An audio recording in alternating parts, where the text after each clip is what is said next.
dia, irmãos, graça e paz, amém? Nós estamos estudando o livro de Atos, domingo pela manhã. Convido você a abrir Atos capítulo 20. Vamos meditar nesta manhã sobre o servir e o compromisso com Deus, tão importante para os nossos dias. Servir e se comprometer com o Senhor, o nosso Deus. Vamos ler? Acompanhe a leitura da palavra do Senhor nesta manhã. Cessado o tumulto, Paulo mandou chamar os discípulos e, depois de encorajá-los, despediu-se e partiu para a Macedônia. Viajou por aquela região, encorajando os irmãos com muitas palavras e, por fim, chegou à Grécia, onde ficou 3 meses. Quando estava a ponto de embarcar para a Síria, os judeus fizeram uma conspiração contra ele, por isso decidiu voltar pela Macedônia, sendo acompanhado por Sópatro, filho de Pirro, de Bereia, Aristarco e Secundo, de Tessalônica, Gaio, de Derbe, e Timóteo, além de Tíquico e Trófimo, da província da Ásia. Esses homens foram adiante e nos esperaram em Troade. Navegamos de Filipos após a festa dos pães sem fermento, e 5 dias depois nos reunimos com os outros em Troade, onde ficamos 7 dias. No primeiro dia da semana, reunimos-nos com partir o pão, e Paulo falou ao povo. Pretendendo partir no dia seguinte, continuou falando até meia-noite. Havia muitas candeias no piso superior, onde estávamos reunidos. Um jovem chamado Eutico, que estava sentado numa janela, adormeceu profundamente durante o longo discurso de Paulo. Vencido pelo sono, caiu do 3º andar. Quando o levantaram, estava morto. Paulo desceu, inclinou-se sobre o rapaz e o abraçou, dizendo: "Não fiquem alarmados, ele está vivo." Então subiu novamente, partiu o pão e comeu. Depois continuou a falar até o amanhecer e foi embora. Levaram vivo o jovem o que muitos consolou. Quanto a nós, fomos até o navio e embarcamos para Assos, onde iríamos receber Paulo a bordo. Ali ele tinha determinado, tendo preferido ir a pé. Quando nos encontrou em Assos, nós o recebemos a bordo e prosseguimos até Mitilene. No dia seguinte navegamos dali e chegamos defronte de Quio. No outro dia atravessamos para Samos e um dia depois chegamos a Mileto. Paulo tinha decidido não aportar em Éfeso, para não se demorar na província da Ásia, pois estava com pressa de chegar a Jerusalém, se possível antes do dia de Pentecoste. De Mileto, Paulo mandou chamar os presbíteros da igreja de Éfeso. Quando chegaram, ele lhes disse: "Vocês sabem como vivi todo o tempo em que estive com vocês, desde o primeiro dia em que cheguei à província da Ásia. Servi ao Senhor com toda a humildade e com lágrimas, sendo severamente provado pelas conspirações dos judeus. Vocês sabem que não deixei de pregar-lhes nada que fosse proveitoso, mas ensinei-lhes tudo publicamente e de casa em casa testifiquei, tanto a judeus como a gregos, que eles precisam converter-se a Deus com arrependimento e fé em nosso Senhor Jesus. Agora, compelido pelo Espírito, indo para Jerusalém, sem saber o que me acontecerá ali, só sei que em todas as cidades o Espírito Santo me avisa que prisões e sofrimentos me esperam. Todavia, não me importo, nem considero minha vida de valor algum para mim mesmo, se tão somente puder terminar a corrida e completar o ministério que o Senhor Jesus me confiou, de testemunhar do Evangelho da graça de Deus. Agora sei que nenhum de vocês, entre os quais passei pregando o reino, verá novamente a minha face. Portanto, eu lhes declaro hoje que estou inocente do sangue de todos, pois não deixei de proclamar-lhes toda a vontade de Deus. Cuidem de vocês mesmos e de todo o rebanho sobre o qual o Espírito Santo os colocou como bispos para pastorearem a igreja de Deus, que ele comprou com seu próprio sangue. Sei que depois da minha partida, lobos ferozes penetrarão no meio de vocês e não pouparão o rebanho. E dentre vocês mesmos se levantarão homens que torcerão a verdade, a fim de atrair os discípulos. Por isso, vigiem, lembrem-se de que durante 3 anos jamais cessei de advertir cada um de vocês disso, noite e dia com lágrimas. Agora eu os entrego a Deus e a palavra da sua graça, que pode edificá-los e dar-lhes herança entre todos que são santificados. Não cobicei a prata, nem o ouro, nem as roupas de ninguém. Vocês mesmos sabem que estas minhas mãos supriram minhas necessidades e as de meus companheiros. Em tudo o que fiz, mostrei-lhes que, mediante o trabalho árduo, devemos ajudar os fracos, lembrando as palavras do próprio Senhor Jesus, que disse: há maior felicidade em dar do que em receber. Tendo dito isto, ajoelhou-se com todos eles e orou. Todos choraram muito e, abraçando-o, o beijavam. O que mais os entristeceu foi a declaração de que nunca mais veriam a sua face. Então o acompanharam até o navio. Pai querido, Pai santo, diante de tua santa palavra lida nesta manhã, rogamos agora, ó Pai, o entendimento do teu Santo Espírito para compreender tua vontade, compreender teu propósito, compreender o teu querer para as nossas vidas, para a vida da tua igreja, para a vida das nossas famílias. Pai, que o teu Santo Espírito continue a agir sobre nós, trazendo entendimento sobre a tua palavra, assim que oramos no precioso nome de Cristo Jesus. Amém e amém. Como seria a sua carta de despedida? Como seria a sua carta se você tivesse a oportunidade e você se reunisse com todos os seus queridos? Como você se despediria deles? É o que nós vemos em Atos 20. Paulo se despedindo dos seus queridos. Mas lembrando um pouquinho, lembrando que da última cidade que ele estava, ele sofreu uma imensa perseguição e que eles queriam prendê-lo e até mesmo matá-lo. Mas Deus levantou Cássio, e Cássio, então, que era um pré-cônsul, se colocou em defesa do apóstolo Paulo, para que ele não fosse então preso, e assim toda a discussão era por conta de alguns ourives artesãos que fabricavam peças de idolatria para Artemis, que era a deusa de Éfeso, e eles estavam tendo prejuízo financeiro, porque o apóstolo Paulo estava naquela cidade há 3 anos, e há 3 anos as pessoas estavam se convertendo ao Evangelho de Cristo Jesus, e a essas pessoas que se converteram ao Evangelho de Jesus Cristo, deixaram então de consumir aqueles objetos que aqueles ourives faziam.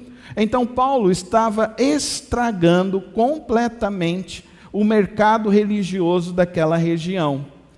Mas nesse momento também é importante que eu e você observemos o texto, e existem algumas informações que eu e você precisamos entender aqui, que não estão no texto, mas é nesse período que Paulo está nessa cidade, que Paulo escreve a sua preciosa carta a Roma, aos irmãos que estão em Roma. E nesse período que o apóstolo Paulo está tendo esse imenso embate espiritual, esse imenso trabalho junto a esses irmãos de evangelização, de discipulado, de liderança, de formação de uma igreja, de estabelecimento de uma igreja, nós vemos o apóstolo Paulo também preocupado com os irmãos que já estão em Roma e estão sendo expulsos de Roma, porque Roma não quer que os cristãos fiquem lá, porque os cristãos estão causando muita confusão desde Jerusalém e por todas as cidades que o apóstolo Paulo está passando, e por todas as cidades que os cristãos verdadeiramente convertidos a Cristo Jesus estão causando em todo o Império Romano. Então eles querem expulsar os irmãos de Roma. Aí quando você lê a carta de Romanos, a carta de Paulo a Roma, aos irmãos que estão lá em Roma, você percebe o teor desta carta e você agora pode ter uma visão maior do momento em que Paulo está escrevendo e do que Paulo está dizendo, do desejo dele chegar lá.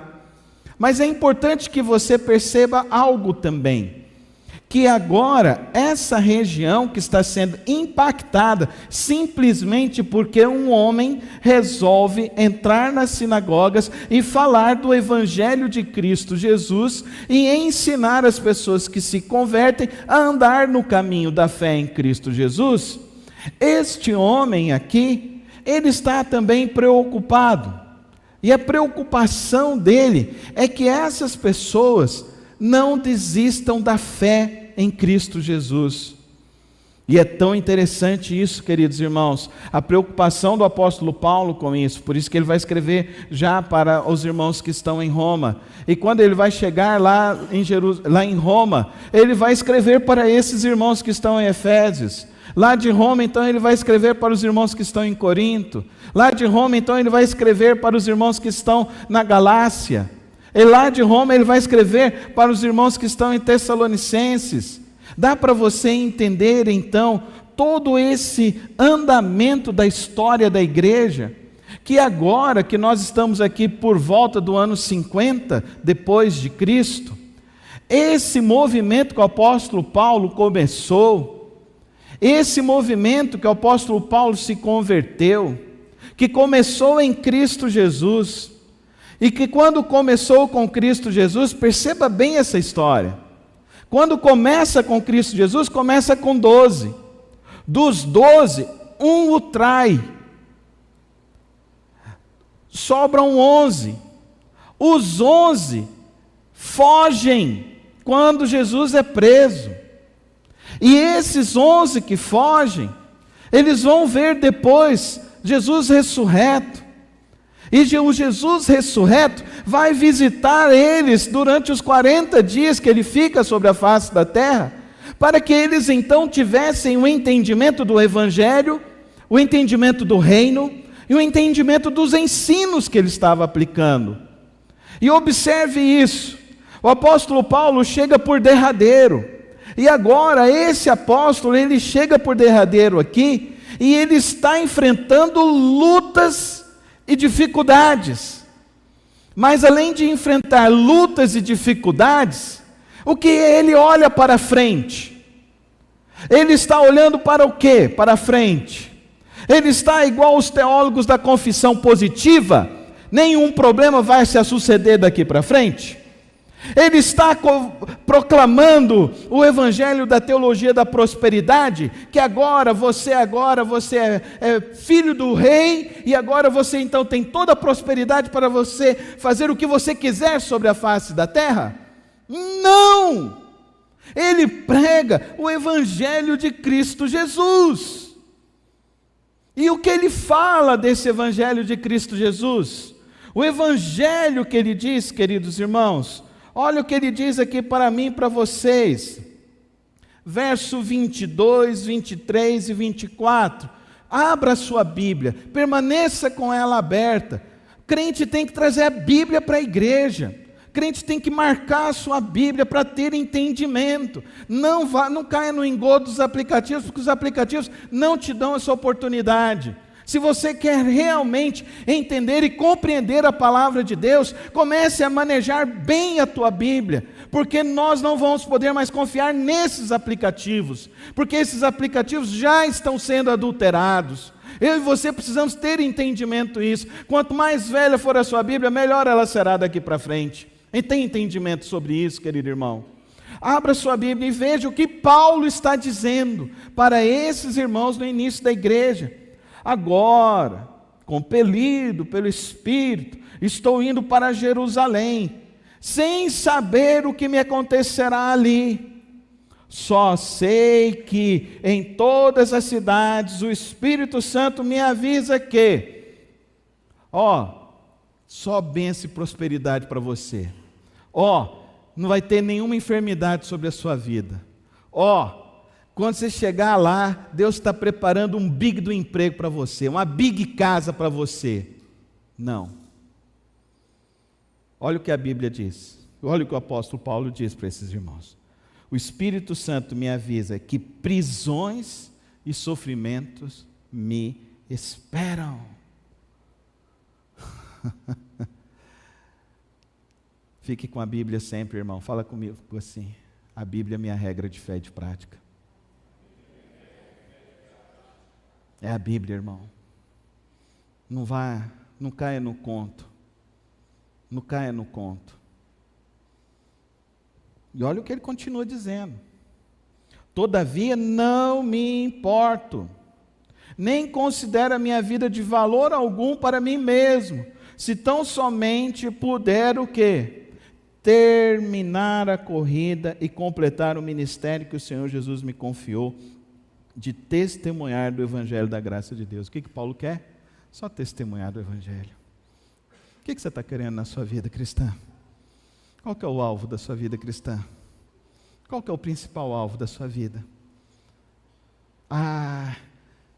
Infelizmente, muitos corações já foram contaminados pelo engodo da teologia da prosperidade, da confissão positiva. Muitos corações estão contaminados, achando que precisam de uma nova bênção, e não entenderam que a bênção principal é Cristo Jesus.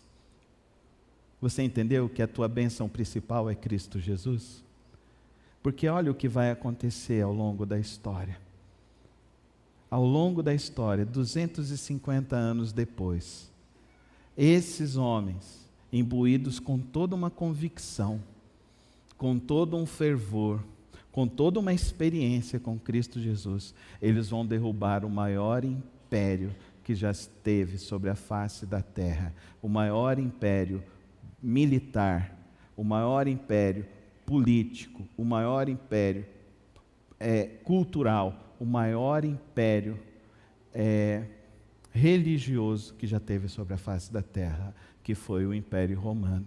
E isso foi terminado como?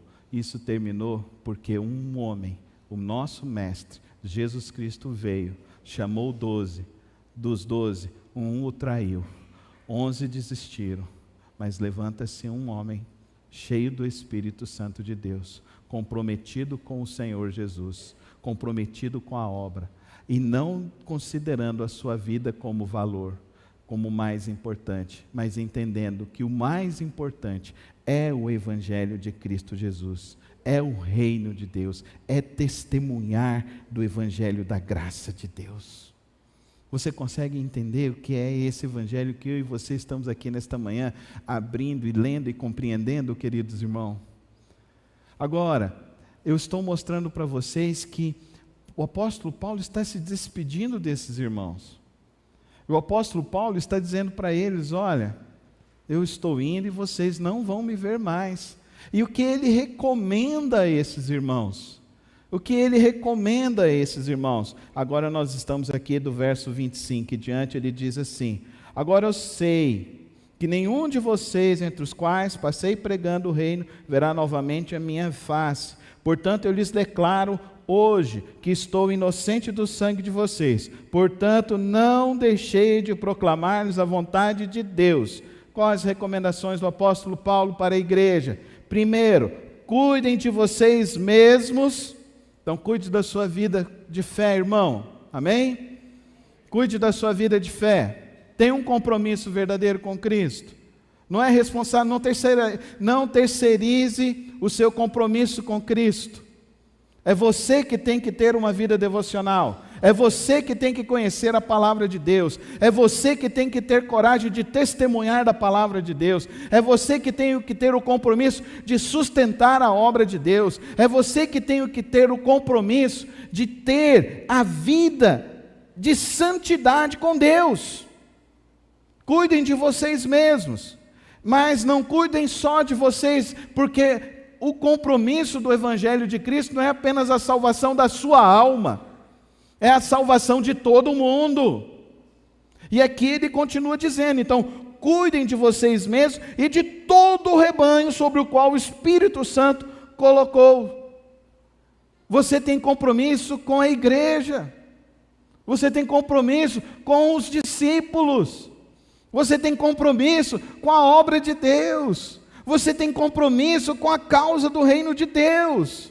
E aí ele diz então, quais são essas características, como que nós devemos então cuidar. Então ele colocou, sobre o qual o Espírito Santo os colocou como bispos, para pastorearem a igreja de Deus.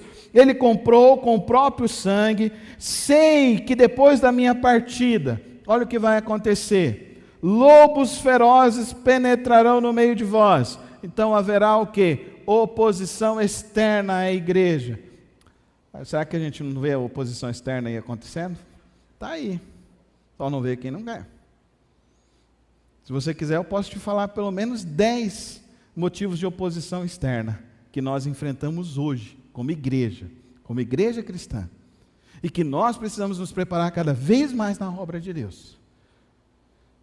Mas se você quiser, você pode acompanhar, entra lá no nosso canal no YouTube, você pode pegar todas as pregações do livro de Atos e fazer esse estudo durante a semana, e você vai perceber que eu já falei dessas 10 oposições externas que nós enfrentamos.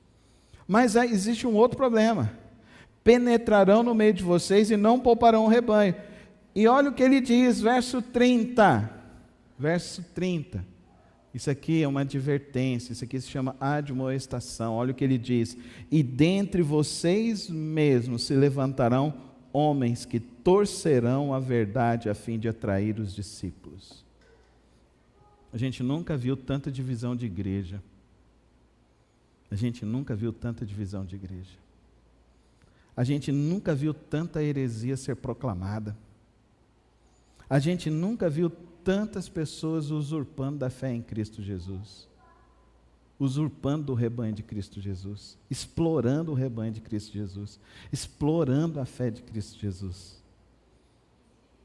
Eu achei interessantíssimo, essas 2 últimas semanas, a discussão foi a música da Aimee, Evangelho de Fariseus, e teve gente falando, não, ela está atacando a igreja. Eu não me sinto atacado em nada do que ela falou, porque eu sempre falei no púlpito desta igreja, e falo há mais de 20 anos, que uma igreja que não tem compromisso social com o próximo e os pequeninos, com as órfãs e as viúvas, não é uma igreja de Cristo Jesus. E está aqui os irmãos que são fundadores da igreja, que já me ouviram falar isso mais de 100 vezes dentro da igreja. Eu quero dizer para os irmãos, isso é usurpação do reino de Deus, irmãos. São pessoas inescrupulosas, e aqui está dizendo, eles vão entrar, vai ter gente no meio. Não me atinge em nada a música da Aimee, pelo contrário, eu choro junto com ela, porque eu acho que é o choro de Cristo. É o choro de Cristo de pegar e olhar e ver a corrupção no meio da igreja. É o choro de ver que as pessoas querem muito mais estarem atraídas por essas igrejas de entretenimento do que igrejas de compromisso com o reino verdadeiro, de compromisso com a palavra de Deus. Eu fico muito triste com isso. Eu fico muito triste, querido irmão, eu quero te falar de todo o meu coração. Você não precisa pagar 250 para ouvir pregador nenhum. Pelo amor de Deus, não faz isso não. A gente tem que sair daqui para pregar o Evangelho, e aqui o apóstolo Paulo vai dizer, a maior felicidade é em dar do que receber, do que ir para um lugar, para pedir dinheiro, para que eu possa ir em algum lugar. Pelo amor de Deus, deixou de ser igreja, isso é mercado religioso. E show de banda gospel, querido irmão, você está sustentando, são inescrupulosos da fé. Inescrupulosos da fé. Mas pastor, eles também não sei o que viram. Não, querido irmão, nós estamos falando de igreja, igreja verdadeira do reino de Deus. Nós estamos falando da palavra de Deus. Você sabe qual que era a preocupação do apóstolo Paulo? Você sabe por que tem esse tanto de gente que está andando com o apóstolo Paulo? Vamos voltar lá agora, lá no início do capítulo 20. Que a gente começou pelo fim, agora a gente vai para o início. Qual que é a grande preocupação do apóstolo Paulo? Ele quer chegar logo lá em Jerusalém. Por quê? Vocês se lembram que lá em Jerusalém já começou a perseguição. Lá em Jerusalém já teve martírio. Não foi só de um. Lá em Jerusalém, eles já profanaram o templo.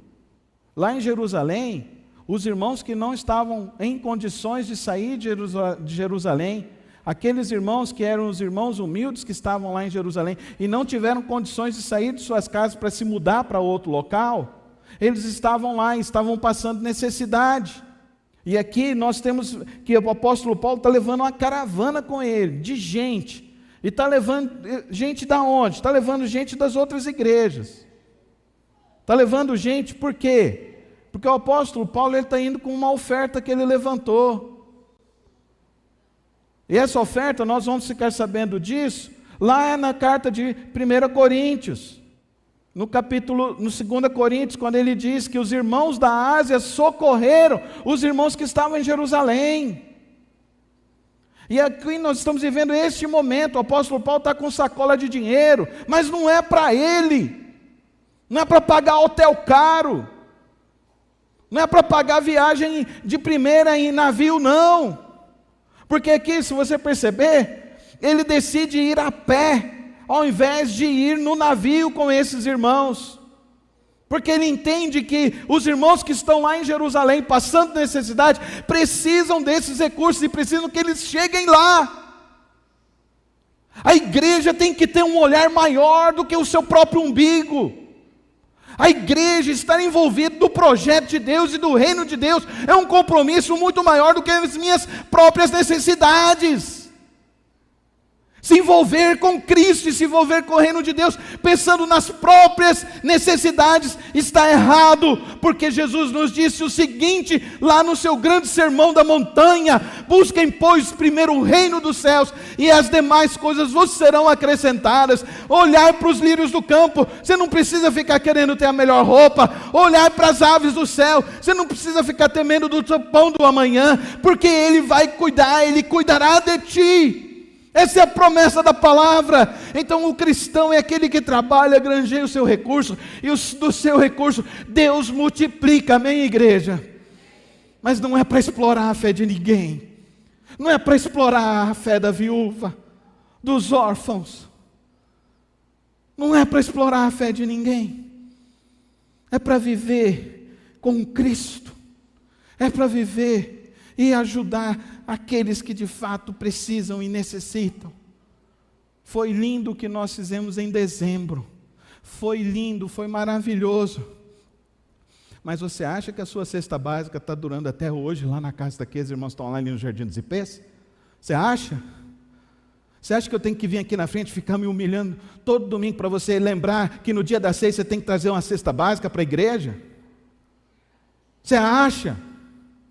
Você acha que você não tinha que ter um compromisso verdadeiro com Cristo? E honrar isso com Cristo? Diante de todas as bênçãos que Ele tem dado para você? Você acha que eu preciso vir aqui na frente de novo e falar para você que tem criança lá que não tem leite para beber? Você acha? Queridos irmãos, nós não estamos mais na época de igreja de entretenimento, não. Não existe isso, queridos. A verdadeira igreja é essa igreja que está aqui em Atos 20. Olha o que o apóstolo Paulo está dizendo. Qual que é a verdadeira igreja? Verso 7. No primeiro dia da semana, reunimos-nos para partir o pão. E Paulo falou para o povo. Pretendendo partir no dia seguinte, continuou falando até 00:30. Você está disposto a ir estudar a Bíblia aqui hoje? A irmos até 00:30? Havia muitas candeias no piso superior onde estávamos reunidos. Todo mundo levou uma candeiazinha de casa para todo mundo ouvir. Um jovem chamado Eutico, que estava sentado numa janela, adormeceu profundamente durante o longo discurso de Paulo, novamente falando. Passou da 00:00 o discurso de Paulo. E Paulo não devia ser muito bom de retórica. Paulo não deveria ser um grande orador, porque Eubulo morreu, Eutico dormiu e morreu. Tem uns irmãos que dormem aqui, eu falo, Senhor, eu não sou Paulo, não. Se cair dali, eu fico com medo de morrer, aí esse trem vai ficar feio. Eu não consigo entender isso. Você vem adorar a Deus e dormir no culto? Está errado. Está errado isso. Não dou conta de me concentrar. Não, peça a Deus. Peça ao Espírito. Dá para você entender que tem muita coisa errada no meio da igreja? Muita coisa errada. O que tinha ali? Vamos pensar. Ele sobe, está todo mundo com a candeiazinha. Então, não tem microfone. Deve estar reunidos aqui umas 100, 150 pessoas. Mais do que nós estamos reunidos aqui hoje de manhã. Não tinha cadeira, eles estão sentados no chão. Nós estamos sentados nas cadeiras, no ar-condicionado. Nós temos iluminação. Nós temos projetor. Não tinha projetor, nem Bíblia tinha. Nem Bíblia tinha. O apóstolo Paulo lia a Bíblia porque ele ia lá na sinagoga, ele só tinha o Antigo Testamento. O Novo Testamento está sendo escrito, vai ser escrito por ele. O que tinha? Não tinha parede preta, tinha candeia. Não tinha grupo de dança, nem louvor tinha. O que as pessoas queriam? As pessoas queriam Cristo Jesus, apenas Cristo, apenas Cristo. Eles queriam conhecer aquele que ressuscitou dos mortos, aquele que viveu, aquele que o apóstolo Paulo viu e fez diferença tão grande na vida dele, porque ele era o perseguidor da igreja, ele era o assassino de crentes, ele era um cara que tinha título do Império Romano, ele era o cara que tinha título dentro dos judeus, porque ele era fariseu dos fariseus. Eles queriam lá olhar e saber o que ele viu em Jesus, o que é esse Jesus, o que é esse Evangelho de Cristo Jesus. Paulo desce e olha e fala, ele não morreu, ele está vivo. E é interessante que parece que Eutico aqui levantou, levaram vivo o jovem, não quer dizer que carregaram ele, né? Porque é interessante que lá em Lucas, quando ele relata a chegada dos amigos do paralítico, ele fala que levaram carregando, aqui ele fala a palavra que levaram apenas. E não se esqueça que quem está escrevendo é Lucas, e não se esqueça que o Evangelho de Lucas e Atos eram juntos, foi o mesmo livro. Então, ele tem um entendimento muito claro de que a obra que ele está fazendo é uma obra para que as pessoas entendam como é a igreja e como a igreja vivia e o que a igreja necessita. Agora, observe o verso 7. No primeiro dia da semana reuniram-se para partir o pão. Qual que é o primeiro dia da semana, irmãos? Qual que é o primeiro dia da semana, irmãos? Qual que é o primeiro dia da semana? Por que a igreja está reunida domingo e não sábado? A igreja está reunida domingo, porque domingo é o dia do nosso Senhor, o dia que Ele ressuscitou. Glória a Deus. Eu preciso falar mais alguma coisa? Então não me vem com esse negócio de guardar sábado, não. Porque o sábado tinha um entendimento. O sábado nos olhava que Deus é o nosso descanso. E o nosso descanso hoje é Cristo Jesus. Amém, irmãos? O nosso descanso é Cristo Jesus. Ele diz que é a nossa paz. E a paz que excede todo entendimento, em que, portanto, não é mais um dia da semana, é Cristo Jesus que é a nossa paz, é Cristo Jesus que é o nosso alimento, é Cristo Jesus que é o nosso descanso. O que a sua alma precisa não é guardar um dia, o que a sua alma precisa é se encher de Cristo, para você ter descanso na sua alma. E para encerrar esse texto, vamos lá para o final. Quando o apóstolo Paulo encerra a sua carta dizendo, a sua carta final de despedida, e é assim que eu quero terminar meu ministério, e essa é a minha oração todos os dias. Agora eu os entrego a Deus e a palavra da sua graça, que pode edificá-los e dar-lhes herança entre todos os que são santificados. Não cobicei a prata, nem o ouro, nem as roupas de ninguém. Vocês mesmos sabem que estas minhas mãos supriram minhas necessidades e as de meus companheiros. Em tudo o que fiz, mostrei-lhes que, mediante o trabalho árduo, devemos ajudar os fracos. Lembrando as palavras do próprio Senhor Jesus, que disse: a maior felicidade é em dar do que receber.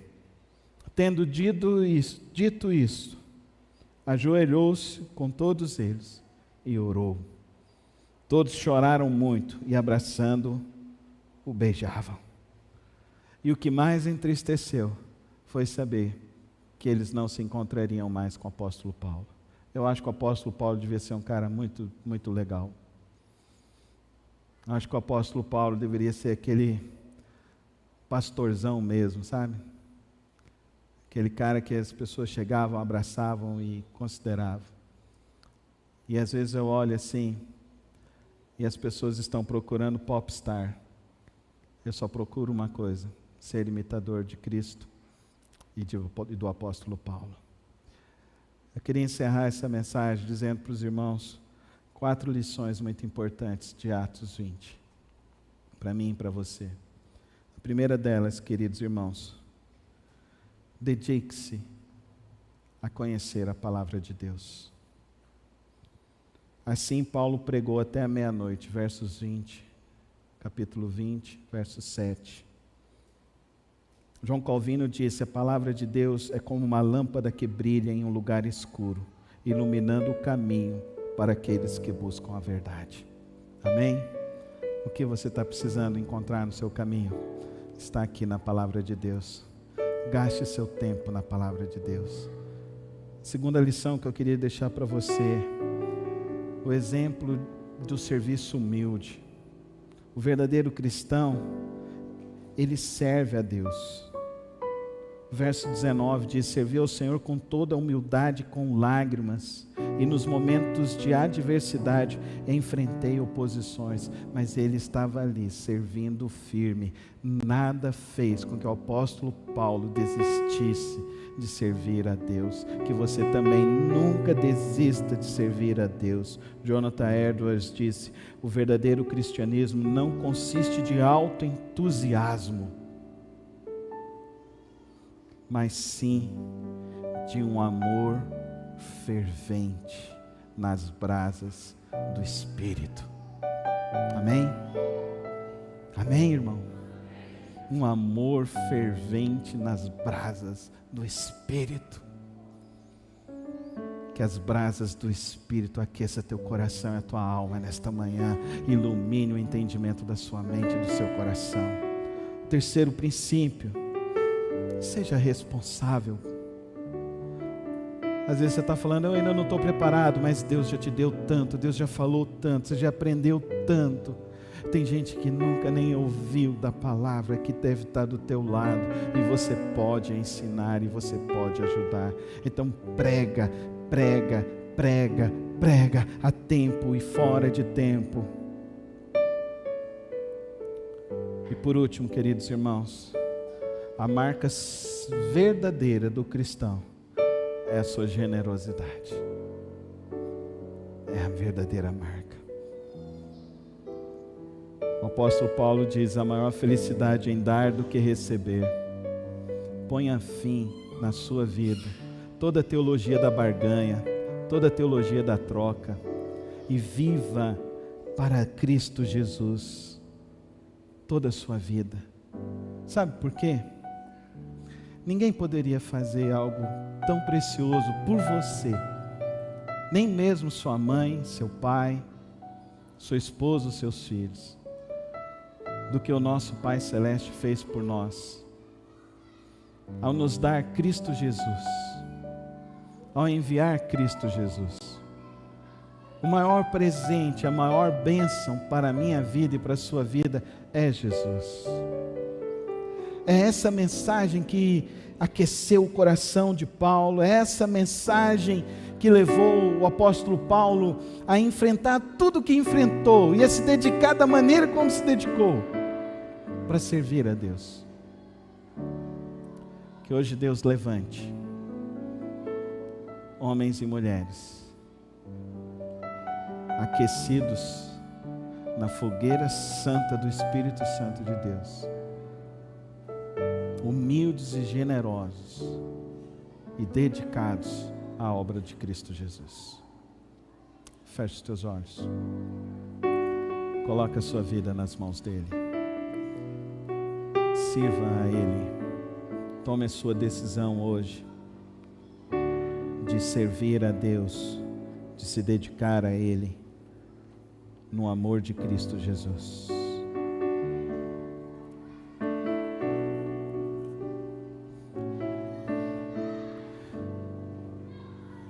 Pai querido, Tua palavra, ó Deus, hoje nos levou, ó Deus, de uma maneira tão profunda, a conhecer, ó Deus, de uma maneira maior, ó Deus, a vida do Teu servo Paulo. E que hoje, ó Deus, nós possamos ter esse entendimento e esse desejo de Te servir, de se dedicar, de se comprometer, de testemunhar na força do Teu Espírito Santo o Evangelho do Teu Filho, o Evangelho que salva, o Evangelho que liberta, o Evangelho que cura as nossas almas, o Evangelho que resplandece sobre as trevas, o Evangelho que nos faz mais que vencedores. Que nesta manhã, ó Deus, nossas vidas se rendam completamente ao Senhor, em nome de Cristo Jesus. Amém e amém.